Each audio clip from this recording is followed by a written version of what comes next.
ভাঙড়ে বোমা উদ্ধারের ঘটনায় তৃণমূল এবং আইএসএফ এর মধ্যে সৃষ্টি চাপা উত্তেজনা। গতকাল ভাঙড় 2 নম্বর ব্লকের উত্তর কাশীপুর থানার পানাপুকুর এলাকায় একটি পাঁচিল দেয়া বাউন্ডারির ভিতর থেকে 4টি বোমা উদ্ধার করে উত্তর কাশীপুর থানার পুলিশ। গতকাল ভাঙড় 2 নম্বর ব্লকের উত্তর কাশীপুর থানার পানাপুকুর এলাকায় একটি পাঁচিল দেয়া বাউন্ডারির ভেতর থেকে 4টি বোমা উদ্ধার হয়। উদ্ধার করে উত্তর কাশীপুর থানার পুলিশ। একটি কালো প্লাস্টিকের ভিতরে বোমা রয়েছে সেই খবর প্রথমে স্থানীয় বাসিন্দারা টের পায়। এরপর খবর দেয় উত্তর কাশীপুর থানায়। খবর পেয়ে পুলিশ এসে উদ্ধার করে। ভোটের আগে সন্ত্রাস ছড়ানো শুরু করেছে আইএসএফ, এমনই দাবি ভাঙড় 2 নম্বর ব্লকের সভাপতি আরাবুল ইসলামের। অন্যদিকে আইএসএফ জেলা পরিষদের সদস্য রাইনুর হক শাসক দলের বিরুদ্ধে অভিযোগ করেছেন, তবে বোমা উদ্ধার হলেও এখনো কাউকে গ্রেফতার করা সম্ভব হয়নি। জানেন, আর কয়েকদিন পরই ইন্ডিয়ান সেকুলার ফ্রন্টের কলকাতার যে আইএসএফ এর প্রতিষ্ঠা দিবস আছে। আইএসএফ এর কর্মীরা ভাঙড়ের বিভিন্ন গ্রামে বিভিন্ন বুথে তারা তাদের দলীয় দেওয়াল পোস্টার, ফ্ল্যাগ, নানান মিটিং মিছিলে ব্যস্ত। কারণ আগামী রবিবার 21শে জানুয়ারি সফল করার জন্যে ব্যাপক সাড়া পড়ছে, ভাঙড়বাসী সাধারণ মানুষের ব্যাপক সাড়া পড়ছে। ফের নতুন করে ভাঙড়ের মাটিতে আইএসএফ কর্মীদের নামে মিথ্যা কেস, মিথ্যা মামলা জড়ানোর জন্য এবং আইএসএফ দলটাকে মিথ্যা কেসে ফাঁসানোর জন্যে আজকে যে ঘটনাটা ঘটেছে পানাপুকুরে, সম্পূর্ণ তৃণমূলের মদতে এবং তৃণমূলের পরিকল্পিতভাবেই এই কাজ করেছে। এর সঙ্গে আইএসএফ কোনো রকমভাবে যুক্ত নয়। এলাকার পুলিশ প্রশাসন আছে, অবিলম্বে পুলিশ প্রশাসন এটা নিয়ে তদন্ত করবে। কে বা কারা এর সঙ্গে জড়িত আছে পরিষ্কার হয়ে যাবে।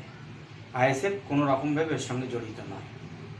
এর আগে আক্রমণ হলো কয়েকজন, তারপরেও সেই পানাপুকুরে আজকে ফের বোম উদ্ধার।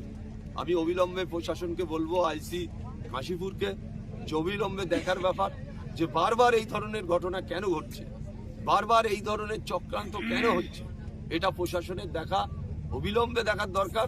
না হলে বড় ঘটনা ঘটাতে চাইছে আইএসএফরা। আমরা আবার বলছি, ভাঙড়ের শান্তি বজায় রাখার স্বার্থে তৃণমূল কংগ্রেস সব দিকে সর্বশক্তি দিয়ে আমরা সব দিকে সহযোগিতা করব প্রশাসনকে। কিন্তু যারা এই ধরনের ঘটনার সাথে যুক্ত তাদের অবিলম্বে খুঁজে বের করে তাদের দৃষ্টান্তমূলক শাস্তির আমি দাবি করছি।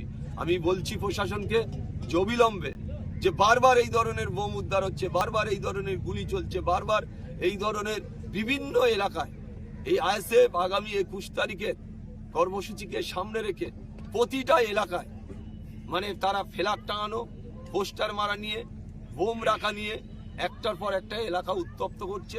ভাঙড়ের যে আস্তে আস্তে যে স্বাভাবিক স্বচ্ছন্দরে ফিরে আসছে, স্বাভাবিক এতে ফিরে আসছে, তারপরে একটা দুর্ঘটনা ঘটছে।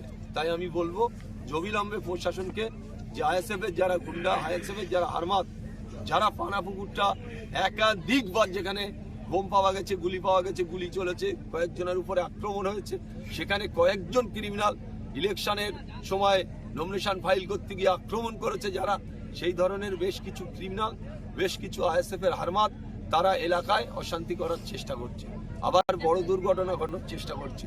তাই আমি প্রশাসনের আইসিকে বলবো, আপনারা অবিলম্বে দেখে নিন পরিস্থিতিটা স্বাভাবিক করার চেষ্টা, বা কারা এই ধরনের ঘটনার সাথে যুক্ত আপনারা দেখে অবিলম্বে ব্যবস্থা নেওয়ার আর্জি করছে। আগামী 21 তারিখে আইএসএফ এর প্রতিষ্ঠা দিবস, তার জন্যই কি এই ভাঙড়ে বোমা পাওয়া যাচ্ছে? আইএসএফ এর প্রতিষ্ঠা দিবস কলকাতায় গিয়ে তারা দেই দেই করে নাচুক না, আমাদের কোনো ব্যাপার নেই। আইএসএফ যারা এই নাচানাচি করছে, যারা গন্ডগোল করার চেষ্টা করছে ভাঙড় থেকে, এবারে ভাঙড় থেকে বেশি মানুষ বেরোবে না, তারপরে তারা এই চেষ্টাগুলো করছে, এলাকায় সন্ত্রাস করার চেষ্টা করছে, এলাকার মানুষকে ভয় দেখানোর চেষ্টা করছে। 21শে জানুয়ারি এবারে ওদের লোকই হবে না, সেটা ওরা অলরেডি জেনে গেছে, সেই কারণে এই ধরনের